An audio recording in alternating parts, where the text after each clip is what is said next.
Le Grand Matin Sud Radio, la vérité en face, Jean-François Achilly. Avec nos invités, nous revenons ce matin sur la mort de Quentin, lynché à Lyon. En attendant il faut l'attendre, la déclaration du procureur de la République de Lyon, ce sera à 15h. La question qui est posée ce matin, par-delà ce drame sur lequel nous allons revenir avec nos invités, l'extrême gauche bénéficie-t-elle d'une complaisance, on va dire générale, celle des autorités politiques, les juges, les médias, traitent-ils différemment ce qu'on appelle communément l'ultra-droite et l'ultra-gauche? Mais de quoi parlons-nous au juste? Et nous allons essayer de mieux comprendre ce qui s'est produit à Lyon. Que révèle ce drame sur les tensions politiques actuelles? Avec nous, Stanislas Rigaud, bonjour. Bonjour, merci de me recevoir. Vous êtes l'ancien président de Génération Zemmour et fondateur de l'agence de communication Nexus. Et avec nous également Paul Sugy, bonjour. Bonjour Jean-François. Journaliste au Figaro. Je commence avec vous, Paul Sugy. Vous avez la main. Pour vous, ce qu'a dit hier soir Laurent Nunez sur France 2, manifestement, c'était l'ultra-gauche qui était à la manœuvre, dixit donc le ministre de l'Intérieur. Ça donne une indication pour vous de ce que devrait annoncer à 15h le procureur de la République de Lyon? Pour ceux qui ont suivi avec attention dès l'annonce des faits le lynchage qui a conduit à la mort de Quentin, oui. C'est mon cas, mais c'est le cas de beaucoup de gens, parce que je crois que cette mort a beaucoup ému. Je crois même qu'elle a ébranlé le pays. L'implication de l'extrême gauche ne fait pratiquement pas de doute, c'est-à-dire que la participation de la Jeune Garde, que ce soit la Jeune Garde ou que ce soit d'ailleurs tel ou tel autre collectif Antifa, l'étiquette a moins d'importance que l'adhésion politique de ses membres, a un idéal révolutionnaire d'extrême gauche. Ça fait peu de doute parce qu'ils ont été identifiés par un certain nombre, peut-être même des dizaines de témoins sur place, à commencer par les militantes de Némésis elles-mêmes, qui à Lyon connaissaient bien ces individus, on en a même reconnu quelques-uns, et qui donc ont témoigné de leur participation à ce drame.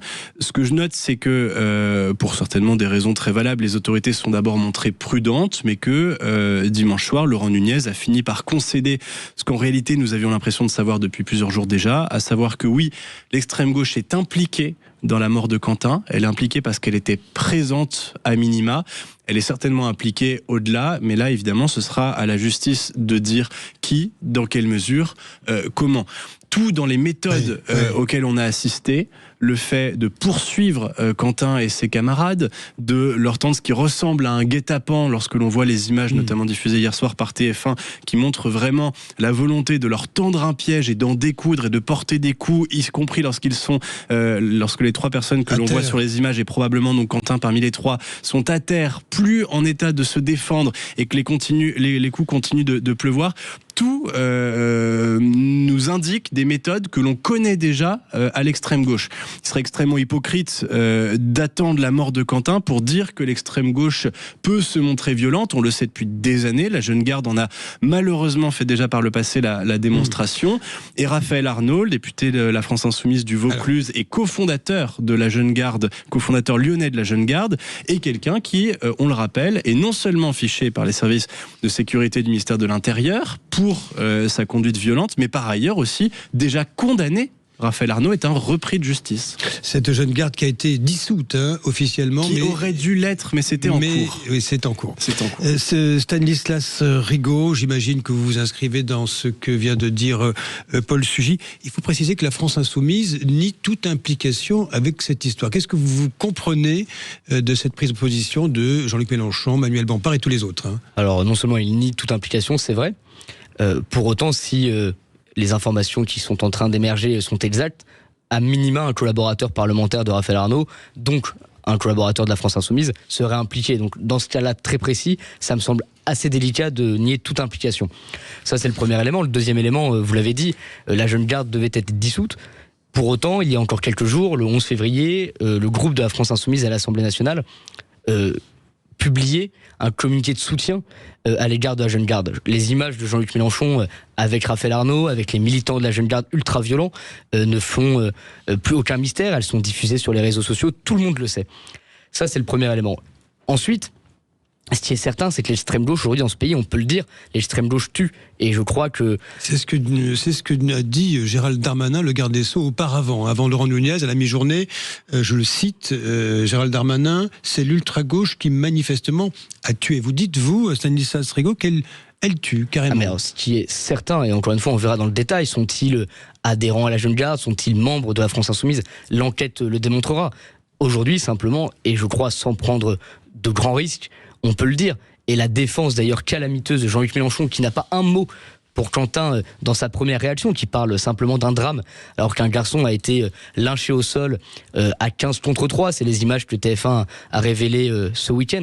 C'est absolument ignoble. Et d'ailleurs, j'en profite et je profite de votre antenne pour avoir évidemment un mot de compassion pour sa famille, ses amis et ses proches, qui ont vu disparaître un jeune homme, Quentin, 23 ans, jeune catholique, qui avait pour seul défaut en réalité d'être un militant politique en désaccord avec les idées de la France Insoumise. Mais les réactions de la France Insoumise sont quand même dramatiques et absolument affreuses. Et je crois que la démission aujourd'hui d'un Raphaël Arnaud doit être posée. Empathie à l'égard de la famille, ce sont des mots qui ne suffisent pas à vos yeux? Mais quand on a un leader politique comme Jean-Luc Mélenchon qui est à chaque fois aux portes du second tour et qui rassemble des millions de personnes dans ses rangs et dans ses électeurs, et qu'il exhorte ses troupes à passer à l'action, qu'il se moque de ses opposants politiques et qu'il l'incite à la violence, Rima Hassan n'est pas la dernière non plus, et Raphaël Arnaud, et ça a été dit par Paul Sugy, a déjà été condamné pour violence. Raphaël Arnaud, c'est le député qui demandait à mettre une balle dans la tête d'Alice Cordier. C'est le député qui a été condamné, et tout le monde le sait. Et je crois que c'est le Figaro à l'époque qui l'avait rappelé, mais la Jeune Garde a été impliquée aussi dans une agression antisémite il y a de ça plusieurs mois. Pour autant, ils sont alliés avec le 2e ou 3e parti de France, sans que ça ne gêne personne. Paul Sugy, vous dites ce matin qu'il y a une forme de traitement particulier à l'égard de l'ultra-gauche aujourd'hui dans ce pays, alors de la part des autorités peut-être, quand on dit autorité, c'est la police, la justice, mais aussi dans certains types de médias. Est-ce qu'il y a un regard différent réellement? En tout cas, je note que Bruno Retailleau avait lancé donc la procédure visant à terme à dissoudre le mouvement de la Jeune Garde. Il l'avait fait en tant que ministre de l'Intérieur. C'était courageux de sa part, effectivement. On était plutôt habitué ces derniers temps à des manœuvres visant des groupuscules identifiés, à tort ou à raison d'ailleurs, comme proches de l'extrême droite. Certains d'ailleurs me semblaient associés à cela de manière particulièrement injuste. Je pense aux militants d'Academia Christiana, par exemple, qui était un groupe catholique traditionnaliste, certes, mais ce n'est pas un délit en France, et qui pour autant n'était pas un groupe militant. Et donc Bruno Retailleau a essayé finalement de lever cette impunité qui prévalait jusque-là pour l'extrême gauche, donc en s'attaquant administrativement à la Jeune Garde. Laurent Nunez, son successeur, ne m'a pas semblé faire montre de beaucoup de zèle pour relancer ce dossier, encore que je note qu'hier soir, il a déclaré sur France 2, vous parliez tout à l'heure de son intervention, que la dissolution de la Jeune Garde était toujours à l'étude, ou en tout cas en cours, c'est-à-dire que j'ai le sentiment qu'il n'a pas définitivement abandonné le dossier. J'aimerais maintenant qu'il nous dise exactement ce que ses services ont entrepris pour venir étayer le dossier et accélérer cette procédure. J'espère en tout cas, ce serait évidemment la moindre des choses, que si l'implication de la Jeune Garde dans ce meurtre est confirmée au plan judiciaire, cette dissolution ne fera plus aucun débat dans le pays. Ce que je note, si vous me permettez de revenir aussi sur ce qu'a dit Jean-Luc Mélenchon hier, au-delà de l'absence de compassion réelle, Stanislas Rigaud l'a bien montré, à l'égard de Quentin et à l'égard de tous ceux qui pleurent en lui un frère, un fils, un ami, un camarade. Jean-Luc Mélenchon surtout protège son mouvement de manière particulièrement indécente, en niant avant même la conférence de presse du procureur de tout à l'heure toute implication. Si Jean-Luc Mélenchon est informé, qu'il nous le dise. Mais vous voyez, il est déjà dans un exercice de protection de son mouvement, alors même que, et ça a été rappelé par Stanislas, les liens entre la France Insoumise et la Jeune Garde sont avérés. Et il a même dit, il a eu une formule qui, moi, m'a particulièrement choqué. Il a dit que le meurtre de Quentin a été arrangé de manière à ce que la France Insoumise soit éclaboussée par l'affaire. D'abord, je n'ai pas le sentiment que l'on puisse, à moins d'être particulièrement complotiste, parler d'un arrangement. Et d'autre part, je ne suis pas certain que la France Insoumise ou Jean-Luc Mélenchon, encore que sa personne soit sacrée, rappelez-vous, soit la première victime de ce qui s'est passé. Un jeune homme est mort, et les conséquences politiques pour un mouvement extrémiste ne paraissent extrêmement secondaires en termes d'importance et de gravité que d'abord la matérialité des faits et le chagrin qui nous étreint ce matin. Jean-Luc Mélenchon est dans une indécence profonde. Je dis ce matin sur CNews qu'il a profané par ses mots hier soir la mort de Quentin. Je continue de le penser. Stanislas Rigaud, pour poursuivre ce que dit Paul Sugy, quand Jean-Luc Mélenchon s'exclame en meeting à Montpellier, c'est nous qui sommes agressés, réunion après réunion, c'est une sorte d'inversion de charge. Hein. Mais quelle honte, c'est-à-dire que oui. Jean-Luc Mélenchon, qui depuis maintenant plusieurs années se couvre et de ridicule et de honte, le poursuit avec un certain brio. Encore une fois, si on pense à la famille de Quentin et à ses proches, et qu'ils entendent un leader politique se victimiser de façon pitoyable dans un meeting. À qui parle-t-il quand il dit cela ? Il parle à ses troupes, il parle à ces troupes extrémistes, à ces troupes qui sont aujourd'hui mobilisées contre un prétendu fascisme dans le pays. Il essaye de les haranguer, il s'accroche sur ce qui lui reste, à ça des militants d'une violence assez inouïe. Mais en même temps, si on va après un peu dans le fond et dans l'idéologie, à force d'avoir répété pendant des années que combattre le fascisme était un droit, était un devoir, si d'ailleurs s'entend, les vrais fascistes et les vrais néo-nazis doivent être convaincus, mais à force de mettre ça dans la tête de ces troupes depuis des années avec autant de violence, évidemment qu'il doit y avoir un passage à l'acte. C'est un continuum de violence qui commence par Jean-Luc Mélenchon, qui est alimenté par ses sbires de Rima Hassan, Raphaël Arnaud, etc., et qui à la fin produit ce drame.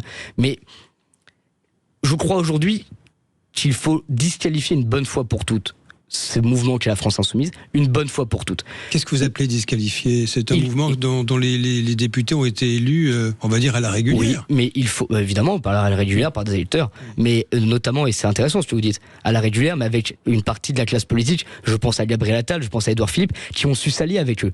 Alors maintenant, chaque politique, chaque mouvement doit prendre ses responsabilités, et aujourd'hui, dans la place et dans le débat public, affirmer sans aucune preuve de doute que la France Insoumise est un mouvement avec qui personne ne doit s'allier, avec qui personne ne doit travailler. C'est absolument honteux ce qui vient de se passer, et les propos qui sont rappelés sur ce plateau de Jean-Luc Mélenchon, franchement, il n'y a pas d'autre mot, sont à vomir. Je les ai entendus hier soir avec une colère certaine.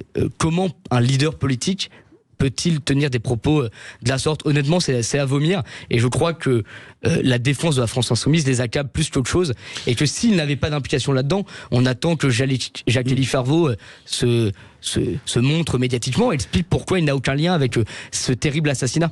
Jacques-Élie Favreau, qui est l'assistant parlementaire. Oui, du député d'extrême gauche et milicien. Je crois que c'est un milicien, Raphaël Arnaud. Il n'y a pas d'autre mot. Oui. Là-dessus, sur cet assistant, avant de marquer la pause, Paul Sugy, parlementaire, son avocat a déclaré qu'il n'était en rien responsable de la mort de Quentin. Ça ne dit pas s'il était présent ou pas sur les lieux. Cela relève encore de l'enquête et de peut-être des possibles déclarations à ce sujet du procureur de la République à 15h, factuellement. Oui, il aurait été identifié notamment par les militants de Némésis qui l'auraient reconnu. Ceci étant dit, les antifas qui ont participé à l'agression, à lynchage de Quentin étaient masqués, donc je crois qu'il faut avoir une certaine prudence avec les faits. Je note en tout cas que s'il fait par la voix de son avocat démentir toute implication, il s'est mis en retrait immédiatement de ses fonctions. Ce qui manifeste au moins une forme d'embarras. Maintenant, évidemment, sur l'implication de chaque personne dans la mort de Quentin, c'est bien sûr à la justice de le dire. Moi, ce que j'espère à ce stade, c'est que les auteurs des coups mortels seront tous identifiés, seront tous traduits en justice, et que à ce moment-là, la réponse pénale sera à la hauteur de la gravité des faits. Il s'agit d'un homicide qui semble, selon toute vraisemblance, prémédité, dans la mesure où les antifas qui se sont trouvés dans cette rue-là n'étaient pas là par hasard. Alors nous verrons quelles sont les implications, les liens éventuels ou pas entre LFI et ces antifas qui ont mortellement agressé, lynché Quentin à Lyon. Dans un instant, après la pause, nous reviendrons sur les implications politiques de ce qui s'est passé à Lyon. Également sur, je vous ferai part cette enquête IFOP fiduciale pour Sud Radio sur vous savez, le classement à l'extrême gauche, vous verrez ce qu'en disent les Français, de la France Insoumise. Et qu'est-ce que cela dit sur ce qui peut se produire au municipal, voire à la présidentielle l'année prochaine. À tout de suite pour la suite de La Vérité en face. Vous nous appelez si vous le souhaitez au 0826 300 300. Le Grand Matin Sud Radio, La Vérité en face. Jean-François Aquili. La mort de Quentin lynché à Lyon par ce qui pourrait être des antifas.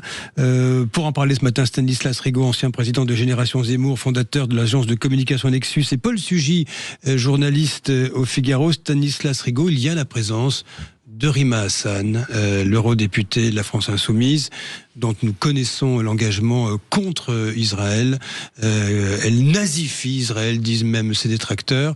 Cette présence à Sciences Po Lyon, qui a généré la mobilisation des militants de Némésis et le drame qui a suivi, il y a déjà un lien, quelque part, on va dire, de fait, entre cette conférence, je vais vous demander votre avis là-dessus, et la mort de Quentin. Rima Hassan, est-ce qu'elle a sa place, selon vous, à Sciences Po Lyon ? Sciences Po Paris, qui, il me semble, et je parle sous le contrôle de Paul Sugy, qui, je crois, est passé par Sciences Po Paris également, même Sciences Po Paris, qui n'est pas réputé pour être un endroit et un temple de la droite nationale ou la droite tout court, avait refusé, il me semble, la présence de Rima Hassan dans ses murs. Alors évidemment, on peut se poser la question de sa place en tant que députée, mais surtout en tant que militante anti-France. Je crois qu'il y a peu d'autres mots pour la qualifier. Maintenant, le contexte, je ne sais pas s'il y a un lien entre les équipes de Rima Hassan et le drame qui a causé la mort de Quentin. Ce qui est certain, en tout cas, c'est qu'il y a encore une fois un continuum de violence, puisqu'avant le drame, ou en parallèle du drame, des militantes du collectif Némésis ont été déjà maltraitées, frappées. Ça, c'est quasiment le quotidien aujourd'hui des militants de droite. Et évidemment qu'elles font du happening, évidemment qu'elles sont là pour dénoncer de façon parfois spectaculaire certains agissements de la gauche.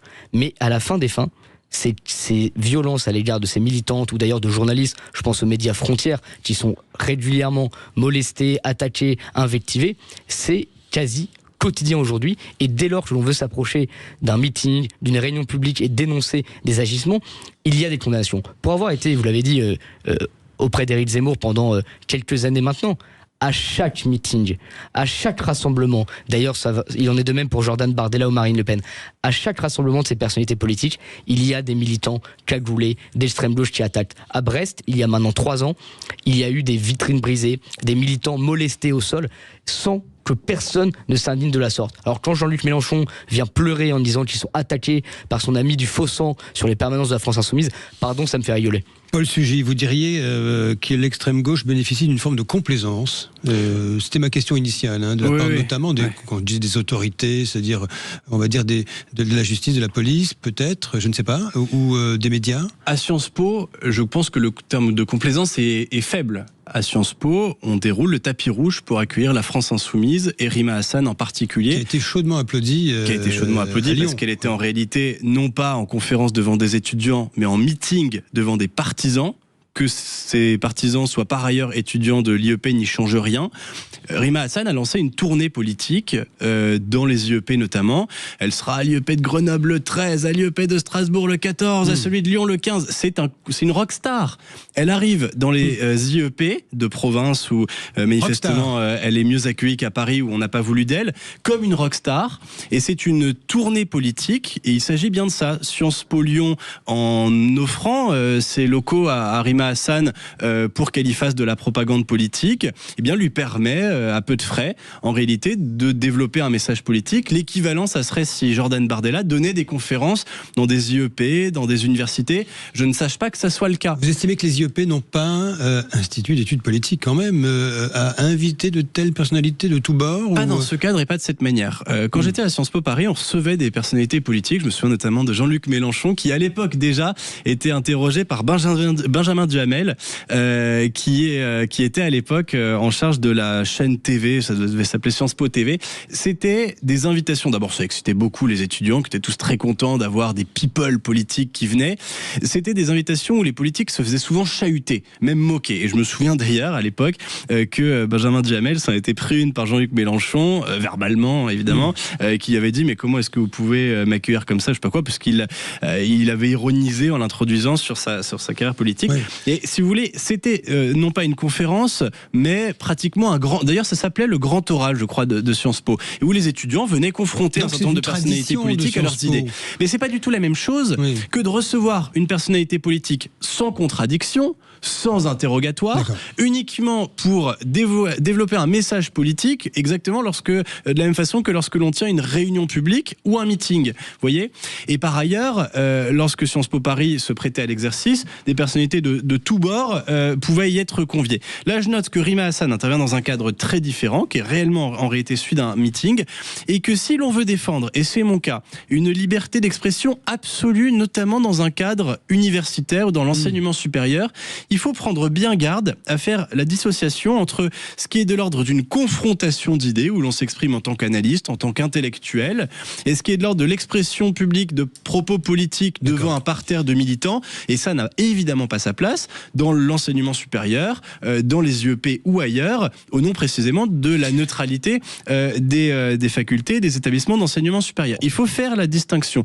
Donc oui, je crois que Rima Hassan était chez elle à l'IEP de Lyon et que cela participe du problème. Je ne soupçonne évidemment pas Rima Hassan d'avoir ordonné le lynchage de ce militant, il n'est pas question de ça. Mais effectivement, sa présence à l'IEP participe d'une mise sous tension de la vie politique. Et par ailleurs, Rima Hassan avait posté une photo d'elle quelque temps auparavant, un selfie, aux côtés des militants de la Jeune Garde. Donc elle a probablement posé aux côtés du meurtrier ou des meurtriers de Quentin, et que donc sa proximité avec ceux qui sont certainement en partie responsables de la mort de ce jeune homme n'est plus à démontrer. C'est ce lien-là éventuel qu'il va falloir expliciter dans les heures, les jours qui viennent. Je vais vous soumettre tous les deux, je commence par vous, Stanislas Rigaud, le sondage IFOP Fiducial pour Sud Radio, réalisé avant le drame de Lyon, qui dit que pour 7 Français sur 10, 70%, le classement de la France insoumise à l'extrême gauche, c'est le nuançage du ministère de l'Intérieur, est justifié. Alors dans le détail, les retraités à 80% sont d'accord, et si on prend une tranche d'âge plus jeune, les 18-24 ans, 60%. Voilà, à peu près. Stanislas Rigaud, vous êtes surpris ? Alors non, je ne suis pas surpris. Maintenant, il y a deux choses. La première, c'est qu'on pourrait débattre du rôle du ministère de l'Intérieur sur les qualificatifs politiques à employer. Je ne sais pas si c'est son rôle. Maintenant, oui, je crois que c'est le rôle des Français de se faire un avis sur ces mouvements politiques, et je ne suis pas étonné. Et d'ailleurs, l'ironie du sort, c'est que quand le ministère de l'Intérieur qualifie, il y a quelques jours, la France Insoumise d'être un parti d'extrême gauche, tous ces cadres se sont levés en expliquant que ce n'était absolument pas logique, absolument pas cohérent, et quelques jours plus tard, ce drame survint. Et quand on voit les réactions, il est difficile de ne pas les qualifier de la sorte. Donc, moi, je ne suis pas surpris. Je crois que les Français sont lucides aujourd'hui sur le leader politique qui est Jean-Luc Mélenchon, sur ses sbires.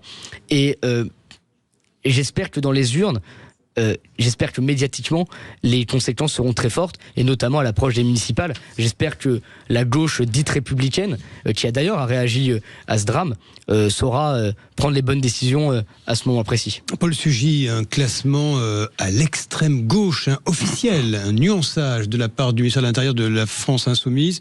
C'est ce qui priverait un Jean-Luc Mélenchon. Je fais un peu de politique fiction, mais dans son idée de la présidentielle deuxième tour, il ne pourrait plus faire barrage à l'extrême droite s'il était d'extrême gauche lui-même. Moi, je me méfie beaucoup de ces qualificatifs. Je note que, par exemple, dans l'histoire du Front National, ceux qui insistaient avec le plus d'énergie à le qualifier d'extrême droite étaient en réalité, par exemple, ceux de la droite dite modérée du RPR, qui en reprenaient les idées et les constats, mais tout en essayant d'isoler Jean-Marie Le Pen pour mettre hors d'état de nuire un adversaire ou un concurrent politique. Et il me semble que c'est un peu en trompe-l'œil ce que dessine cette volonté, notamment à gauche ou au centre, cette volonté d'isoler Jean-Luc Mélenchon, comme si au fond, en étant à l'extrême gauche, ses idées, ses pratiques politiques n'avaient pas d'influence sur le reste de la gauche ou de la vie politique. Je crois que c'est l'inverse qui est vrai, c'est-à-dire que je crois que la France Insoumise est l'organe qui, à gauche, diffuse le plus ses concepts, ses analyses, ses idées, et que le fait de vouloir les cataloguer à l'extrémité du bord politique, comme si finalement un gouffre s'était créé entre eux et le reste de la gauche, risque de tromper les Français sur la réalité qui est que la gauche, même lorsqu'elle se dit modérée, même lorsque, avec Raphaël Glucksmann encore ce week-end, elle jure sur l'honneur que jamais on ne la reprendra à faire alliance avec la France Insoumise, eh bien en réalité, ce sont les éléments de langage de la France Insoumise qui se diffusent dans le débat politique. Par exemple, l'Institut La Boétie est le plus grand rassemblement d'intellectuels, c'est donc cet organe de formation politique créé par Jean-Luc Mélenchon pour son mouvement de la France Insoumise, et participe très largement à mettre des mots et des concepts dans le débat qui sont repris bien ensuite bien en dehors des rangs de la France insoumise. Donc je crois que la France insoumise est une force certes polarisante, mais une force très active à gauche et qui, bien au-delà des extrêmes, a une capacité d'influence et répand ses discours de manière très, très puissante. Donc je ne suis pas certain que vouloir se rassurer à peu de frais en la qualifiant d'extrême va nous immuniser contre les toxines qu'elle répand dans le débat politique. Et j'imagine, messieurs, c'est le mot de la fin, notamment Paul Sugy et vous, Stanislas Rigaud, vous serez très attentifs, j'imagine, à ce qui sera dit à 15h par le procureur, qui sera quand même très déterminant. Hein, nous sommes d'accord là-dessus. Hein. Tout à fait. Merci à tous les deux, merci à vous. Stanislas Rigaud et Paul Sugy, d'avoir réagi ce matin à ce drame, ce lynchage à mort de Quentin à Lyon. Bonjour Jean-Marie Bordry. Bonjour Jean-François Aquili. Mettez-vous d'accord, quels sont les thèmes aujourd'hui avec vous? On va revenir évidemment sur l'événement de la fin de cette semaine, de la semaine dernière, ce qui s'est passé ce week-end et cette semaine longue de choc après la mort du jeune Quentin. Qu'est-ce qui s'est passé? Comment le traitement médiatique de ce drame a été réalisé dans les premières heures? Ce sera très intéressant d'y revenir. On va aussi parler de la France insoumise. Quelles conséquences pour ce parti? Et aussi, qui sont ces antifas? Voilà pour nos débats. Mais avant ça, on va essayer de se détendre un petit peu. On va parler de l'école, vos petites têtes blondes. Tiens, avec cette idée, c'est quoi le problème? Faut-il supprimer les cours à l'école l'après-midi? Est-ce que ça les rend moins studieux, nos élèves? C'est ce qu'on verra juste après les infos de 10h. Voilà pour le programme. Merci Jean-Marie, bonne émission.